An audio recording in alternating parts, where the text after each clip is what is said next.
Tell us something, tell us about Floranow, what this platform does, and how your journey has been so far. Thank you, Haninder. My pleasure to be here.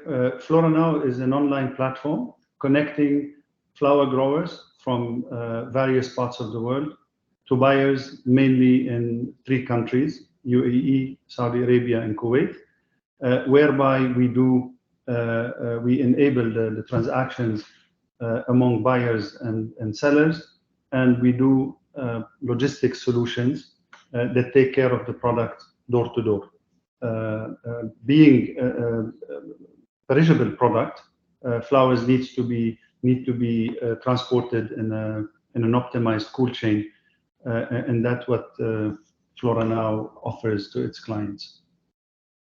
Right. No, perfect. And specifically when it comes to the cold chain side of things, it's quite hard when it comes to a perishable item like flour. Any learnings? How have you been able to scale this, solve for this? And I'm sure it took some time to really understand and crack the supply chain, but would love to hear your thoughts on that. Sure. What we've learned is that the supply chain for flowers in its majority is broken. So if you look at the continuity and the integrity of the cool chain from farm to florist, you see that there are many loopholes that jeopardize the integrity of the cool chain. So what we've done, we've mapped out the entire journey of a flower. Take Kenya, for example. A farm in Kenya is on average 3 to 4 hours away from the airport. We first started by ensuring that flowers leave the farm at the proper temperature. So we've established a reporting system where farms actually report temperature when flowers leave the farm. We created what we call consolidation hubs at the airport. We have currently 3 consolidation hubs around Nairobi Airport. At receipt of flowers at the consolidation hubs, we measure the temperature.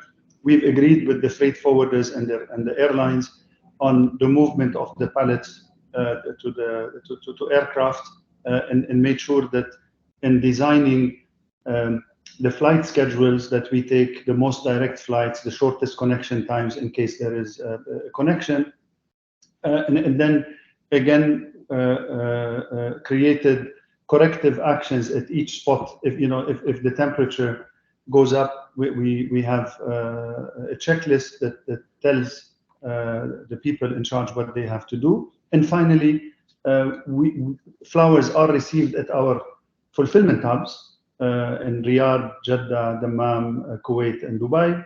And there as well, we take the necessary action to correct any deviations in the temperature. And the last bit is the last mile delivery, Yes. which we decided to do ourselves. Wonderful. And there we transport flowers in water at optimized temperature. So that control of the cool chain results in a high quality flower that lasts twice as long in the vase as a flower that has traveled throughout the traditional current structure, that the industry is using. Yeah, no, pretty impressive. This end-to-end supply chain planning and breaking it down to every step and measuring data and putting it on the platform so that everyone has a visibility. It does sound quite a journey, to be very honest. And it's not something, that you crack overnight, but wonderful. Uh, and I wanted to touch upon the Saudi as a market. Everyone understands that Kingdom is growing.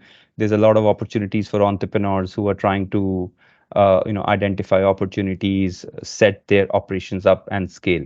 And in the last few years, you have grown Floranow not just organically, but also inorganically by first acquiring Astra Farms and now just completed the acquisition for BlueMax. Walk us through your thinking. What gave you the conviction of taking such steps and scaling the platform in this manner? Saudi, obviously being the largest market in the region, is extremely attractive for any entrepreneur who's focusing on building a meaningful business in the region. You can't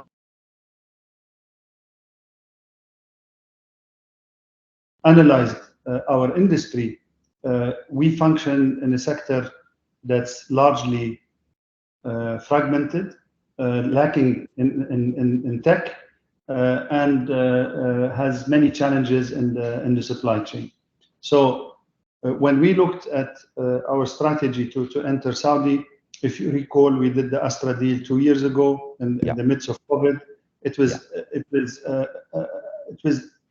very challenging to think that we could have entered the Saudi market, organically. That we would go and set up, and it was with the travel restrictions and the challenges that COVID brought. So the meaningful or the most logical solution for us was to acquire an existing operation. So we've approached Astra Farms being the largest grower in the Middle East and one of the main players in Saudi. And we said to them, focus on the growing part, let us take care of the distribution part. So we took over their client portfolio, we took over their existing logistics, upgraded it, digitized the entire, and here I think was the main contribution that Floranow brought to this to the market and to this deal in particular. We digitized their business. So we took the entire offer, made it available online, and started converting the existing client portfolio from a van sales model to an online sales model, while providing the logistics solutions that Floranow has worked on and designed, the model that we've developed. So that was a logical way to enter the Saudi market, and it was opportunistic in nature because the opportunity was there and it matched our strategy. Now, of course, we're growing organically after the Astra deal. We've been adding customers, we've been adding origins, so we made more products available to more buyers. Then, looking into the market, we said while we are growing organically, an acquisition of a major player in the Saudi market would make sense to give us more geographical presence. Currently, Blue Max has 7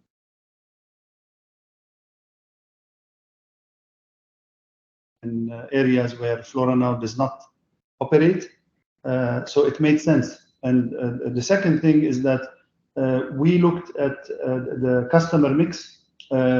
Astra was mainly focused on wholesalers, and Blue Max is on retailers. So there was a sense of complementarity there, that we can cover the entire spectrum of buyers. Plus, in Saudi, the sector in Saudi, our sector in the kingdom, is lacking digitization. We are lagging behind.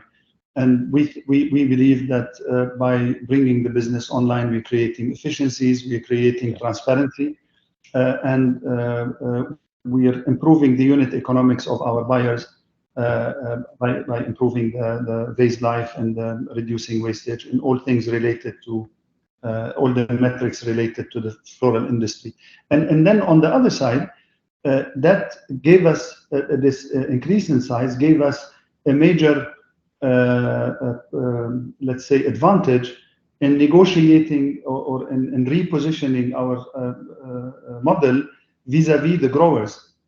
Right. So the growers now, they know they can access hundreds of clients across the kingdom. They can have channels to sell more of their products. We take care of logistics. We arrange for payments. So it's an all-in solution for both growers and buyers. So it creates a win-win situation for both buyers and growers on our platform. Yeah, and one of the very stark thing that from this point comes out is you were able to make these 2 acquisitions at the time where macro was very challenging. First was the Astra Farm right in the middle of pandemic. and second Blue Max, where there is a bit of a challenge that like when it comes to raising funds for the last 4 to 6 months. And if I understand correctly, the fundraising has been through both debt and equity. So just help us understand, how did you really did the roadshows, and those two were the very hard moments to actually raise funds and Yes, complete these acquisitions. it was a very stressful, time, but I'm we had sure. one goal. We had one goal in mind. We said failure is not an option. The deal has been in negotiations. It went on for 14 months, 14 long months between negotiations, finding the and starting quite an interesting journey, I would say. Still Yeah. is, because there is still a lot to do. But I believe the fundamentals, when you come in, when you come across with the business that makes sense, where there is a clear vision Yeah. on the sector and a strategy for execution, you'll find out that there are many parties, whether on the equity side or on the debt side, that are willing to listen, they're willing to work out solutions. And despite the fact that the macro, if you look from a macro point of view, it's not very advantageous. However, deals that make sense, that are part of a clear strategy, are you can find funds, you can still move ahead and execute plans and find the support for it. Yeah, no, absolutely. I think I like couldn't agree more. Once an entrepreneur has a conviction that this such mergers or such entry makes sense, and plus there is resilience. Those two are the power tools, if I have to call it. And I think Yeah. there's a clear exhibition over there. No, no, I think wonderful. It's a good learning even for all of the entrepreneurs out there. Just one more, like critical question that comes to my mind, because I've seen it in the past as well throughout my career. When it comes to acquisition, the post-acquisition integrations are hard. There is no sweet way to put it. Integrating supply chain, integrating products, integrating operations, and God knows the list goes on and on. The soft side, the hard side. How did you overcome these challenges, and how's your team are going at it? The Astra deal gave us a good place to start. So obviously, Mm. we are no experts. We were no experts, and we are not experts in M&As. However, we've learned that you always follow common sense. I think if you respect people, you trust and the ability to adapt and to include and to communicate. This is the fundamental recipe for a success of any interaction, human interaction, and integrating a company. Apart from the systems and the technicalities, it's all about humans.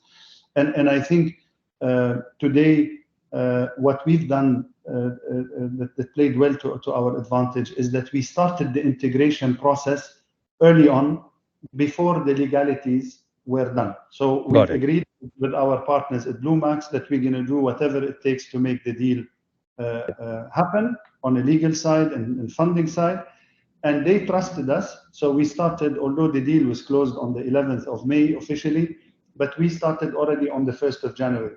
So Got it. we started integrating the teams, having discussions, and that gave us a good 5.5 months advantage. When actually the transaction was finally made, we hit the ground running. Obviously, there are still a lot of challenges on the ground, mainly operational, Right. because the main challenge is that you're taking a very traditional wholesale business and you're transforming it to become an e-commerce Yeah. business. And many challenges happen along the way, but this is a daily work for every member of the team, and we're making good progress. No, no, wonderful. And look, I was also thinking about other parallels, right? There are a few other online players in the market that have tried the M&A route, but no one took the route of the way you took the route, which is really taking the hard path of integrating the businesses end to end, because that's where the real efficiencies kick in.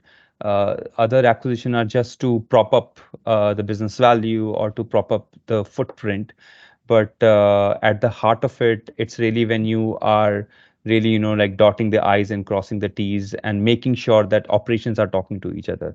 I think that's Correct. where the real value gets unlocked, not just for entrepreneurs but also for the shareholders who are betting on you, for that matter.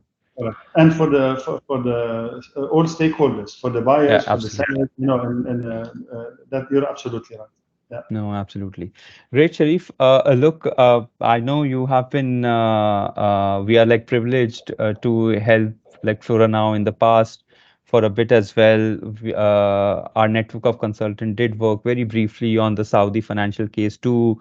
What advice would you have for other entrepreneurs who wants to, take a leap of faith and onboard some of, such on-demand talent through a platform like us?